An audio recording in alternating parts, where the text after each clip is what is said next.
El punto es que esta ISO tiene un paradigma que no opera como las ISOs normales. Está basada en prácticas mínimas aceptables y lo más importante tiene que ver con lo que no puede ser que exista en un gobierno, los rojos. Ustedes conocen todo, ustedes conocen el diagrama. Y bueno, esto ha tenido su propio desempeño en el mundo. Y el año pasado se terminó de hacer una revisión que hace sistemáticamente la ISO cada 5 años a los estándares para ver su situación en el mundo. Y resulta que en esta revisión que se hizo el año pasado, al final me buscaron de Canadá. Canadá traía en ese momento, trae todavía hasta la fecha, va a dejar de serlo, durante 35 años ha sido la sede del Comité 176 de la ISO.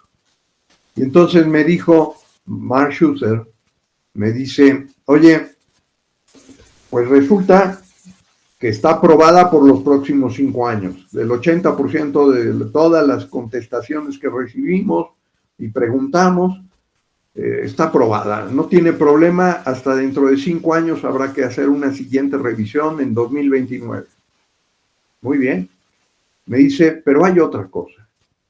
Resulta que la han hecho norma nacional, o sea, la han adoptado como norma nacional 57 países.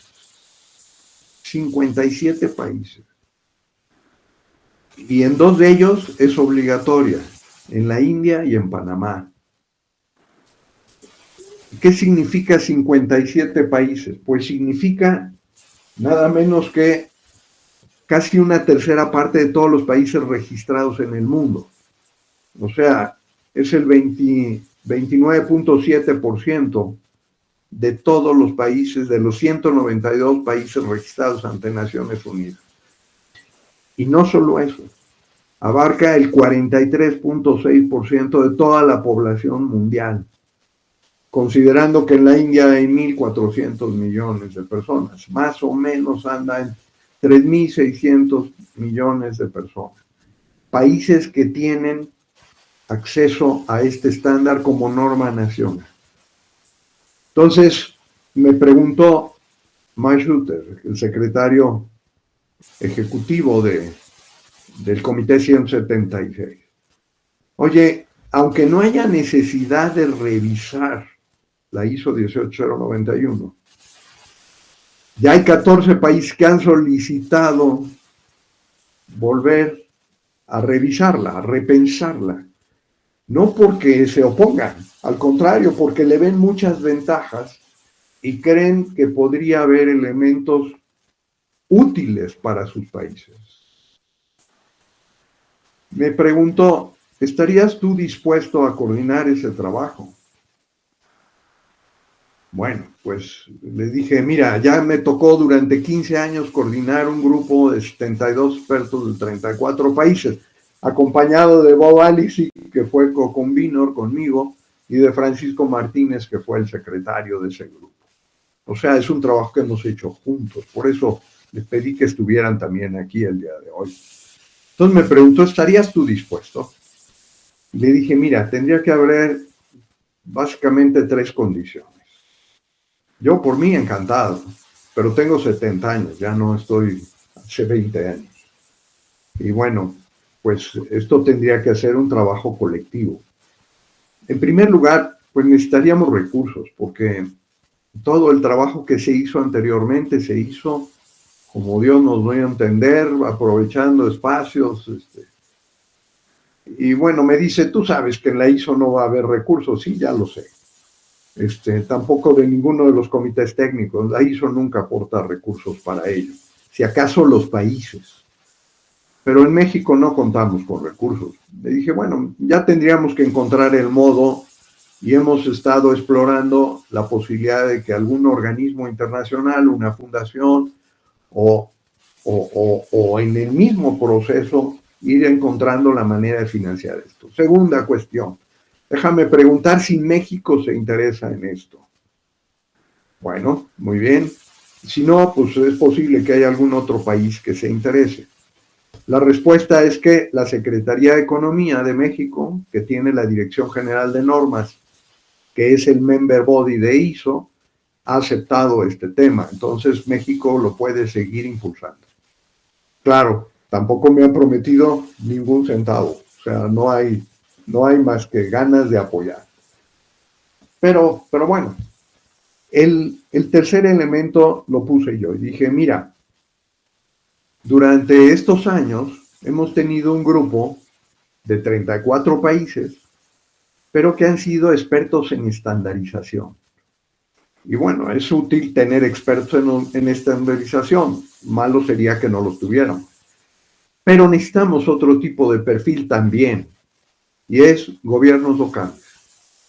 Gobiernos locales, expertos en gobiernos locales, en participación ciudadana, que nos puedan ayudar a pensar en campo, a revisar en campo los problemas de la implementación de este estándar. Entonces, si logramos eso sería valiosísimo. Y me dijo, bueno, nosotros encantados, vamos viendo, los podemos hacer parte del proceso de observación de un grupo técnico o de un grupo que esté trabajando en esta renovación de la ISO. Le dije, para mí es lo más importante.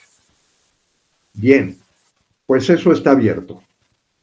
Ayer me comuniqué con Mashuter y con el líder hoy, Jeffrey, que es el líder del Comité 176, y también con la persona que por parte de Ginebra, los comités técnicos, Ginebra tiene un grupo de comités técnicos, son supervisados por una encargada, digamos, o encargado, en este caso encargada, para estar muy atenta a cada comité técnico, que no exista, que sea la relación lo más fluida posible con el corazón de ISO que está en Ginebra. Y bueno, el tema es que todo parece indicar que tendremos una reunión en octubre en Lima, donde se va a realizar la asamblea del Comité 176. Esta sesión en Lima va a revisar la ISO 9001. Va a ser una revisión muy ligera, casi cosmética, de adaptar algunos elementos que la ISO en Ginebra ha pedido. No ha sido como la versión del 2015, que fue muy profunda. Esto, ya habiendo hecho una revisión tan importante, que además está basada en riesgos. Durante años, la ISO 9001 estuvo basado en documentación. Y bueno, tenía muchos problemas ese modelo. En 2015 cambiaron radicalmente y está basada en riesgos. O sea, una de las características centrales para utilizar la 9001 es analizar los riesgos. Y bueno, en esta lógica, Mashuter me preguntó y me dijo, nosotros sabemos que la ISO 18091 ha permitido trabajar la Agenda 2030 de las Naciones Unidas de una manera diferente. Le dije, sí, totalmente. Oye, Jan, ¿tienes más ideas en relación a esto? Muchísimas, muchísimas. Vamos, los Objetivos de Desarrollo Sostenible de las Naciones Unidas no tienen sistema de gestión, no tienen procesos atrás. Y ponía yo un ejemplo muy burdo, muy malo, y le decía, mira, si a mí me pidieran, perdón por el ejemplo, si a mí me pidieran, oye, necesitamos que traslades de México a los Estados Unidos 1 tonelada de fentanilo, y me lo pidieran con una calidad de este tamaño y 1 tonelada, o sea, esos son metas. Y yo les dijera, bueno, muy bien, sí, lo hago, pero ¿cómo lo vamos a trasladar? Ah, no, ese es tu problema. No, pues espera, no puedo hacerlo, o sea, eso Ese es el problema central, son los procesos que se requieren. Perdón por el ejemplo, es muy malo, pero es un poco para poner en contraste lo que los objetivos no tienen. Los objetivos de desarrollo sostenible de la Agenda 2030 no tienen sistema de gestión. Por otro lado, están trabajados cada uno de los objetivos de manera desintegrada. De hecho, Naciones Unidas está pidiendo que al menos se trabajen 3 objetivos. No, no se pueden trabajar 3 objetivos. Tiene que trabajar el conjunto, los 17, que no significa que no haya prioridad. Mi prioridad puede ser el tema del agua, o puede ser el cambio climático, o la seguridad. Pero todos los demás objetivos deberían de ser variables independientes que están afectando a la dependiente. Sin ese enfoque, todo el proceso no va a tener sustento en términos de explicación. Y al no tener explicación, no vamos a poder entender la manera en que, cómo logramos o no logramos los objetivos. Bueno, ustedes saben, la Agenda 2030, con todo y que ha avanzado mucho en algunas cosas, pues se queda muy, muy corta en relación a lo que se ha pretendido, y para el 2030 va a tener resultados muy pobres. Entonces me preguntó, maestro, ¿tú crees que podríamos repensar la ISO 18091 con el objetivo, no nada más de adaptar la 9001 bajo las nuevas características, no nada más para tomar algunas inquietudes que pudiera haber en gobiernos locales? No, para hacer una propuesta desde ISO para lo que pudiera ser una ISO, digo, una Agenda 2045 del futuro. Le dije, no, pues eso sería importantísimo. Y nosotros creemos que hay elementos para poder aportar. Y además, si lo revisamos con los gobiernos locales que no fueron invitados a la firma del Pacto de París, que no han sido, que no tienen peso en este escenario, aunque CGLU, el Organismo Mundial de Alcaldes, ha hecho un gran esfuerzo por hacerlo. Pero el tema es que los gobiernos locales, desde hace muchos años, no tienen lugar en la mesa global. A Seat in the Global Table ha sido uno de los eslogans que CGLU, el Organismo Mundial de Alcaldes, ha planteado desde hace años. Gustavo lo conoce muy bien. Bien, esto es, los municipios no participaron en la firma de París, del Pacto de París, ni han sido tomados en cuenta. Los miembros son los países, y es correcto que lo sean, pero no pueden dejar de estar presentes. Entonces, yo comentando esto con Mark Schutter, le decía, el próximo ISO 18091 no debe llamarse más calidad en el gobierno local, tiene que ser calidad desde el gobierno local. O sea, ¿cómo repensamos toda la relación de proveeduría que es el gobierno nacional e incluso los organismos internacionales, a los gobiernos regionales y luego a los gobiernos locales?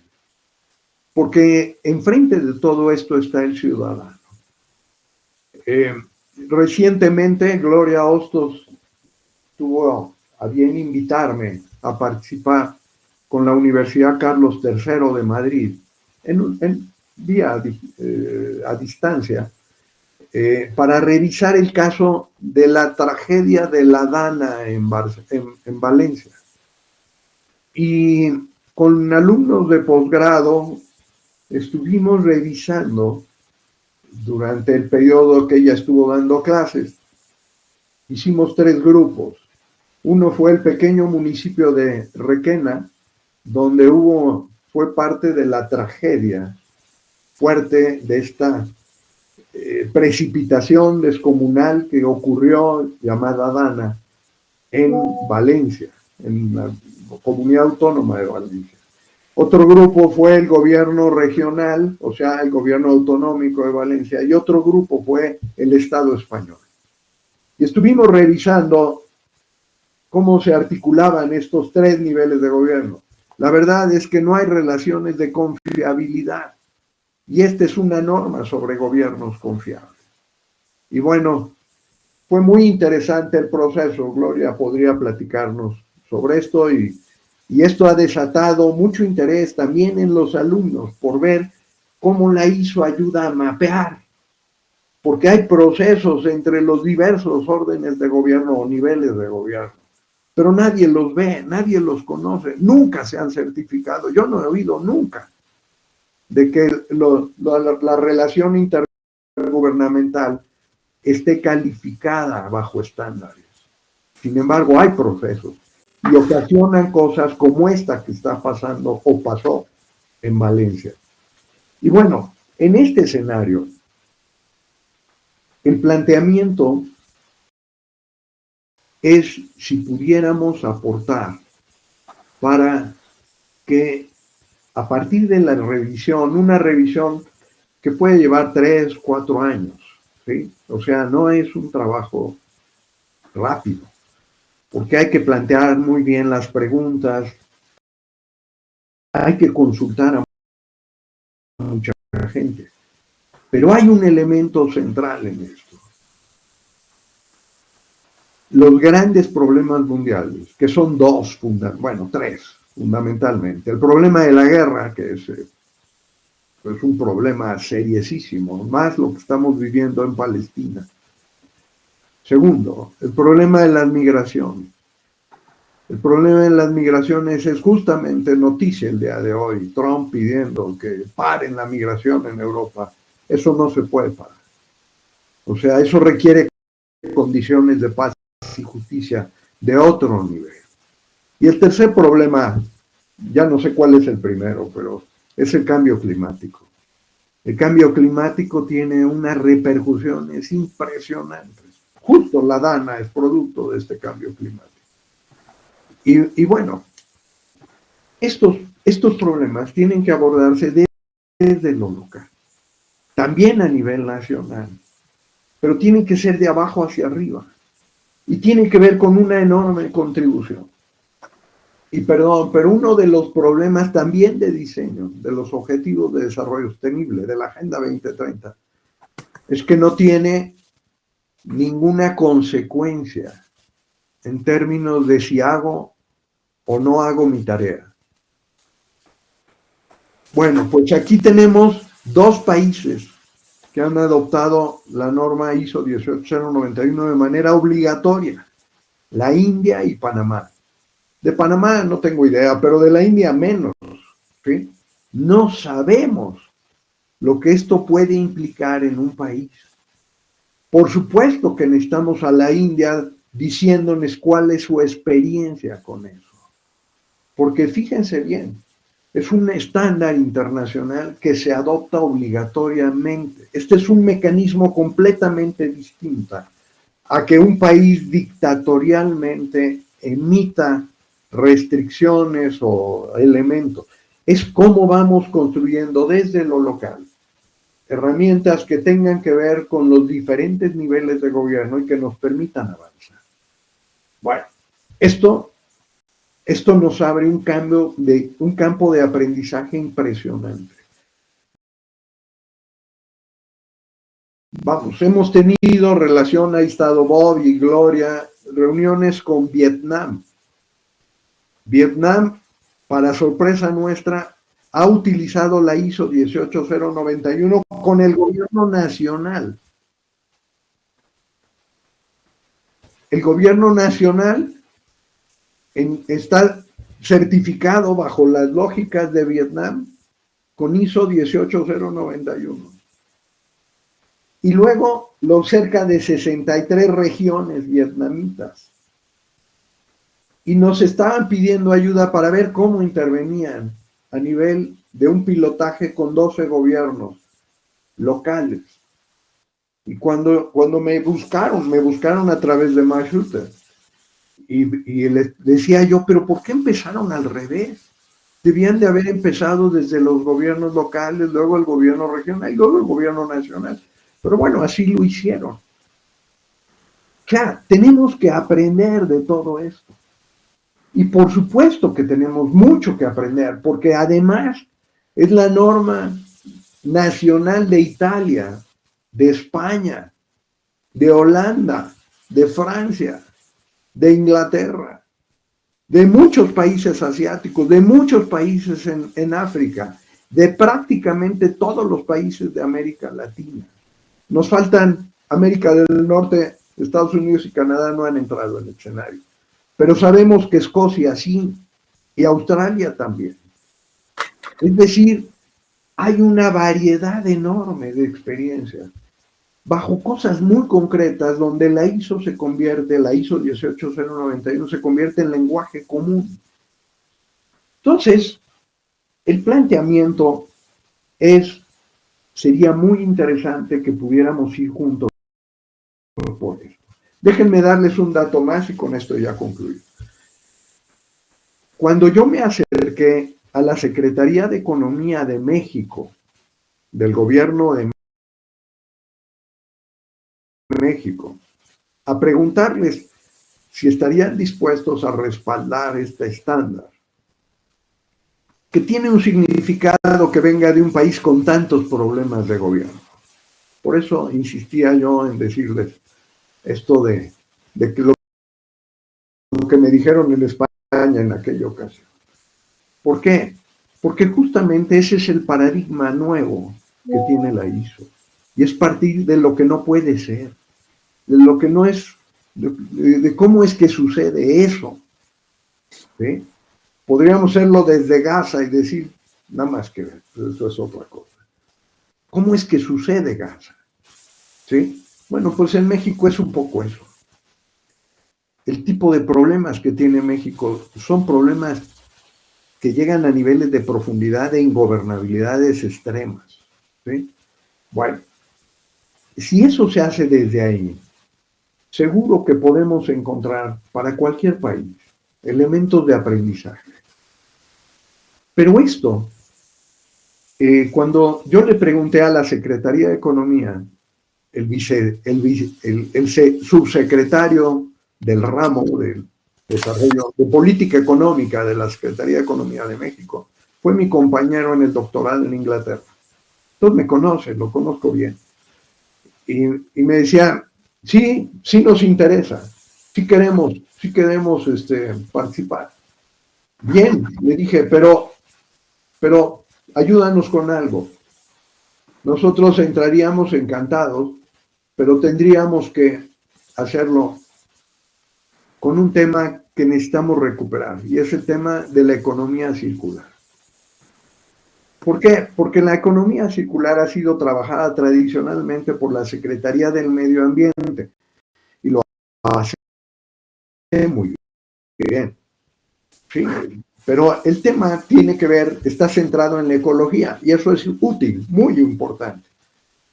Pero aquí el tema de economía se convierte en algo en donde tenemos que ser mucho más ingeniosos con el cambio climático. Tenemos que encontrar elementos económicos que permitan incentivar esto, o ver cómo. No nada más ponemos metas ecológicas, sino también metas económicas que permitan la circularidad. Con todo lo que esto tiene de debate, le dije, encantado, nosotros llevamos 3 años trabajando el tema de economía circular. Lo hemos trabajado con CITRA de Finlandia, que es el organismo de innovación creado por el Parlamento finlandés. Y además con Nordic Innovation, que es un esfuerzo de los 5 países nórdicos. Islandia pesa poco en esto, pero vamos, los otros 4, Noruega, Suecia, Finlandia y Dinamarca, pues son los 4 países donde más se ha avanzado en materia de economía circular en el mundo. El otro es Suiza de esa parte. Pero, oye, ¿y habría manera de trabajar esto? Pero encantado de la vida. Y a partir de esto, logramos el 15 de julio pasado, o sea, hace unos días, firmar con 23 municipios de México, y todavía hay 2 o 3 que están queriendo entrar en este grupo, y me refiero a Guadalajara, una ciudad muy grande, muy importante de México. Otra es Morelia, y otra es Atizapán, Zaragoza, que es un municipio conurbado a la Ciudad de México. Pero están Monterrey, está un grupo de municipios metropolitanos de la zona de Monterrey, están Los Cabos, está Rosarito en Baja California, está Cozumel, una isla, vamos, está San Luis Potosí, está una de las ciudades más peligrosas de México, Fresnillo, pero que tiene un enorme impacto en materia de economía circular. Y cuando yo le explicaba al subsecretario por qué Fresnillo, le decía porque justamente donde hay más problemas, pero hay alcaldes con capacidad de liderazgo. Para mí, y esto mi tesis de doctorado fue eso, ¿cuáles son las condiciones que permiten buenos gobiernos? Para mí son muy claras 4 cosas. La primera es el liderazgo de la más alta autoridad de un gobierno. Cuando ese está profundamente comprometido, todo lo demás se puede resolver. La segunda, nunca primera, es la relación intergubernamental positiva. Lo que pasa en Brasil, ahí Gustavo ha sido actor muy importante de esta marcha por Brasilia. Bueno, el tema no es nada más la relación intergubernamental. Puede haber la magnífica relación intergubernamental, pero si el alcalde, la más alta autoridad, no tiene liderazgo o su liderazgo está enfocado en otra cosa, no va a aprovechar la oportunidad. La tercera es la participación de la ciudadanía y focalización en la ciudadanía. Por eso aquí este estándar es cómo tenemos una cultura cívica diferente. Acabo de recibir, y se la reenviaré, un artículo de Pietro Marcaccio de Italia, quien debía de haber estado en esta reunión, pero ellos ya entraron en vacaciones, entonces ya es mucho más complicado. Pero bueno, por eso era también importante reunirnos antes de que las vacaciones se convierten en obstáculos. Pero la participación ciudadana, me decía, no es suficiente un estándar para cambiar un gobierno. No es suficiente. Necesitas intervenir en términos de cultura cívica. Y eso es otra cosa. Y tenemos que ver cómo adaptar este tema de cultura cívica de fondo, a partir de las condiciones que abren a un estándar. Pero tiene que ver justamente con algo que he insistido muchísimo. El nombre del juego es cómo hacer políticamente viable lo técnicamente indispensable. Y la cuarta condición es que hay un sistema de medición. Si no hay sistema de medición, no hay manera de saber si estamos impactando o no. Pero bueno, eso es más que sobra conocido. Esas 4 condiciones pueden ir en las peores circunstancias de marginalidad y pobreza. Y la ISO 18091 resuelve un problema central que permite trabajar con Londres o con una pequeña población cerca de Gaborone, como lo hemos hecho en Botsuana. Por supuesto, son los problemas de política pública lo que hay que atender.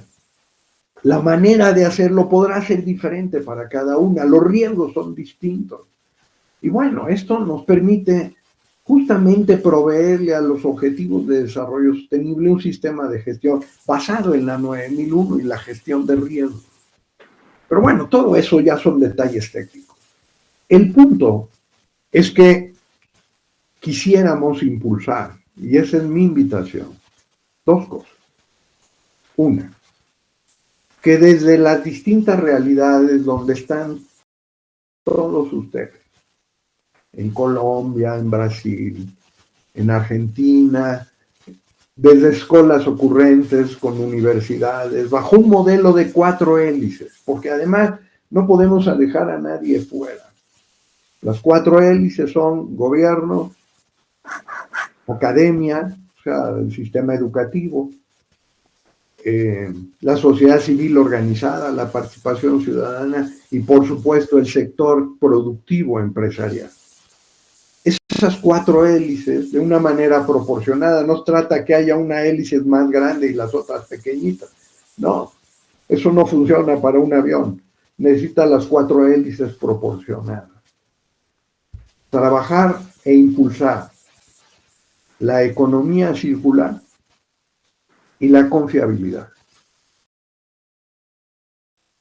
Y aquí es otro aprendizaje. De nada nos sirve impulsar la circularidad, la economía circular, si no propiciamos lo que Robinson y Acemoglu, premios Nobel de Economía del año pasado, 2024, en su libro ¿Por qué fracasan los países? ¿Sí? Tenemos que abordar. De nada nos sirve trabajar la economía circular si no tenemos estructuras institucionales que nos lo permitan. Por eso la ISO se convierte en tan importante. Este modelo de 20 municipios que firmamos este Acuerdo Nacional de Municipios por la Economía Circular y la Confiabilidad que les envía a todos, podríamos reproducirlo de manera sistémica, ordenada, por lo menos en 5 países de América Latina. Y estamos viendo Colombia, Argentina, Brasil, Perú y México. Yo no podía proponerles esto sin haberlo hecho primero, por eso lo hicimos en México. Ya lo tenemos. Yo hoy en la tarde estoy volando a Delicias, Chihuahua, a firmar a nivel local. Primero lo firmamos a nivel nacional. Ahora en los 20 municipios lo vamos a firmar. Y ahí vamos a ayudar a construir círculos de confiabilidad por la economía circular, como los círculos de calidad, pero en donde los distintos actores participen y colaboren. Y aprender a impulsar directamente este modelo en lugares donde haya condiciones, de estas condiciones, de tener un liderazgo de la más alta autoridad comprometido. Y bueno, ya construir la relación intergubernamental, hacer que la participación ciudadana y empresarial y universitaria participe y luego que lo podamos medir. Esa es una. La otra es poder tener presencia de alguna manera, aunque sea a distancia, en esta reunión que pudiera haber en octubre, no, que va a haber, pero que pueda tener el tema de la ISO 18091 en Perú en octubre. ¿Qué días son, Francisco? ¿Me recuerdas los días? La primera semana de octubre. Es la primera semana de octubre. Y bueno, normalmente es una semana entera, una sesión de esas. Nosotros tendríamos una sesión, no sé, un miércoles o un jueves. Eso depende de cómo se armen las cosas. Pero es que gobiernos locales puedan estar inscritos en un escenario donde puedan participar. Y para ello creamos en 2023 la Red Latinoamericana de Gobiernos Confiables. Y la creamos justamente en Bruselas, bajo el respaldo de la Comisión Europea y el Comité de Regiones y Ciudades de Europa. Ahí se creó la Red Latinoamericana de Gobiernos Confiables. Esta red podría ser el paraguas de este esfuerzo. Pero estamos abiertos a encontrar las formas que se puedan encontrar y que sean las más adecuadas. Bueno, esta es mi petición. Quería presentarles a los distintos amigos, todos son mis amigos. Hemos colaborado en distintas cosas, de distintas formas, cada quien tiene potencialidades diferentes. Pero tenemos cosas en común, queremos el bien. y queremos el bien astuto, inteligente, y más con distintas especialidades. Entonces, Francisco, ¿tú quieres comentar algo? Y Carlos, te rectifico, es del 13 al 17 de octubre. Del 13 al 17 de octubre. Bueno, esas son Así es. las fechas en Lima del Comité 176. Ya ahorita estoy esperando nada más que acepten esta posibilidad, que pueda tener un espacio en Lima, pero yo lo veo con muchas posibilidades de éxito. Pero pues de nada me sirve tener el espacio si no tengo a estos amigos que nos puedan ayudar bajo esta lógica. Volver a reunir un equipo de gente que sabe de estándares, pero que no sabe nada de la realidad, no nos ayuda mucho. Bueno, pues esto es el comentario y con todo el interés de escuchar reacciones y con la idea de terminar justamente 9 minutos. Gustavo Cesario, por favor. Gustavo Cesario además está haciendo su doctorado en economía circular. Bienvenido, Gustavo. Un poco esto, Carlos. Una vez más agradezco por la invitación. Voy a tener los 9 minutos, tengo que salir a las 2, pero no gustaría de salir sin decir que desde Brasil, que pueda contribuirse ella por la Universidad de Brasilia, donde hago mi doctorado en la economía circular. Incluso a mí me encantaría contar con este grupo para investigación, a ver qué datos que podemos arrancar de economía circular de América Latina, España y otros países más. Y claro, donde institucionalmente SEBRAE, ahí con un cariño, aguardo el libro, la publicación que comentaba poco, que ha citado SEBRAE, ¿no? Desde SEBRAE también si logramos encontrar caminos institucionales que prontamente estoy dispuesto a contribuir desde Brasil, solamente a sumar al grupo y agradecer una vez más, Carlos, por la invitación. Muchísimas gracias, Gustavo. Comento algo más. Smart City de Barcelona también ya nos prometió abrir un espacio en la sesión que habrá en noviembre en Barcelona. Y bueno, eso, yo he pensado en ti, Karen, para ese evento en particular. Yo sé que tú... Yo voy a ir, Carlos, a ese evento. Bueno, magnífico, pues posiblemente tendrás un espacio adicional para participar. Y ojalá podamos tener una presencia en línea y presencial de aquellos que puedan estar en Barcelona.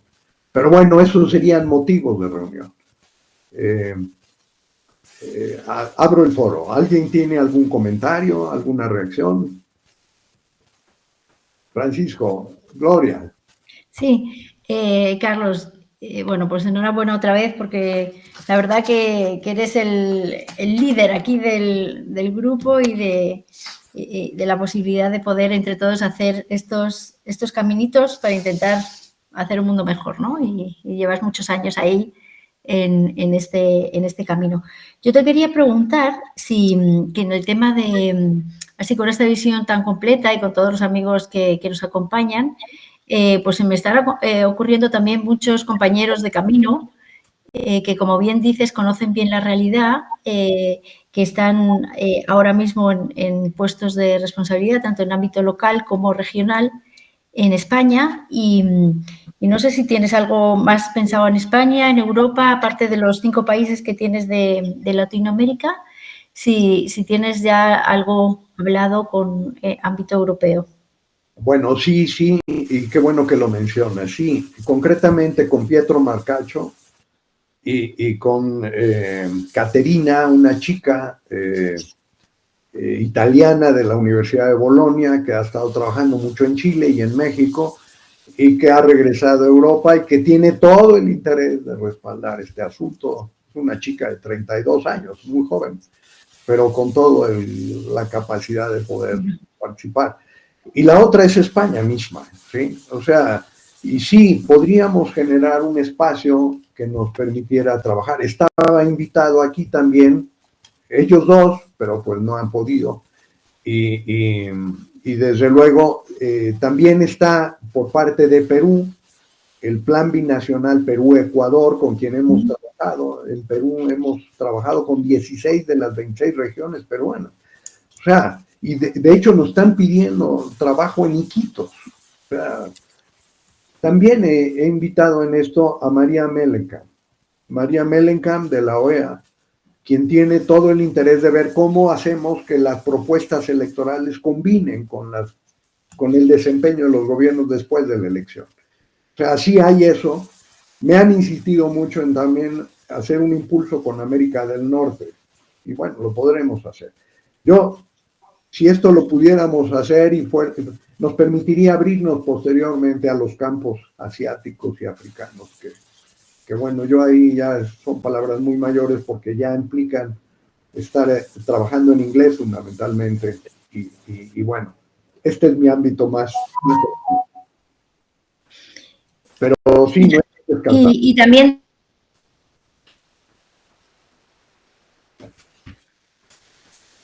Sí, a Gloria, se congeló. Bob, tú ibas a comentar. Sí, lo siento, pero necesito despedirme en 3 minutos, pero me gusta destacar algo.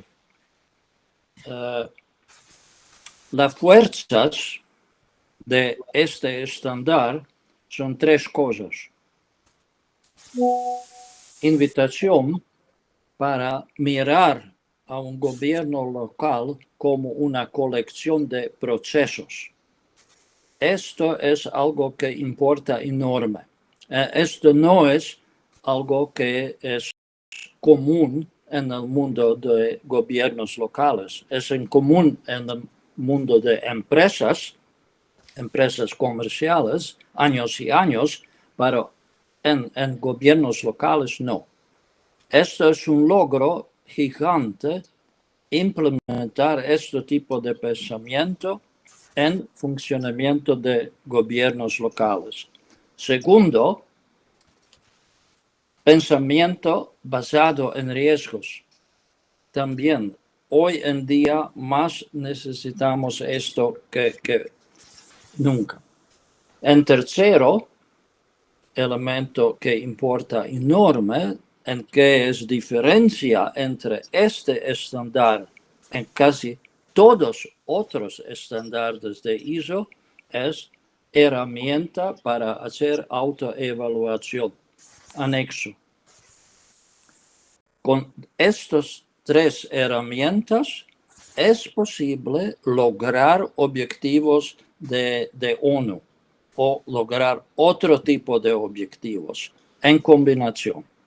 Esto necesitamos cuidar con toda atención posible en la vida próxima de este estándar. Esto es mi experiencia basado en todos los reconocimientos hasta ahora con consejo, pero por otro lado, años y años involucramiento en empresas de todos tipos en todo el mundo. Muy bien. Muchas gracias. Hasta Bob. ahora, Gracias. Mucho éxito con colaboración a todos. Muchas gracias. Adiós. Justamente Pietro Marcacho me escribió que se los enviaré un documento en donde dice: no es un asunto nada más técnico y de estándares.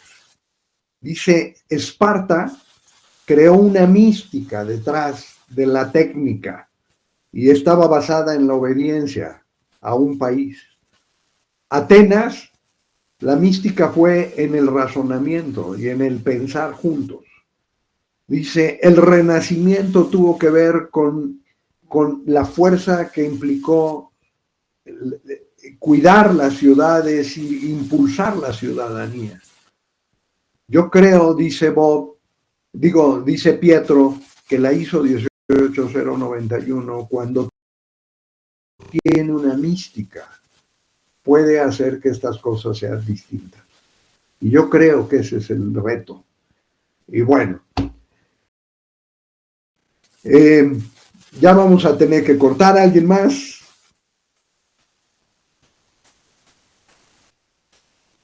Bueno, vamos a dejarlo aquí. Ya en lo personal nos comunicaremos Pero bueno, quería yo comentar de esto. Les enviaremos este video. Revísenlo, piénsenlo. Todo lo que podamos hacer será muy bienvenido. Y pues muchas gracias por su tiempo. Gracias, Carlos. Chao. Nos vemos, Carlos. Todos. Gracias. Un abrazo. Un abrazo. Muchísimas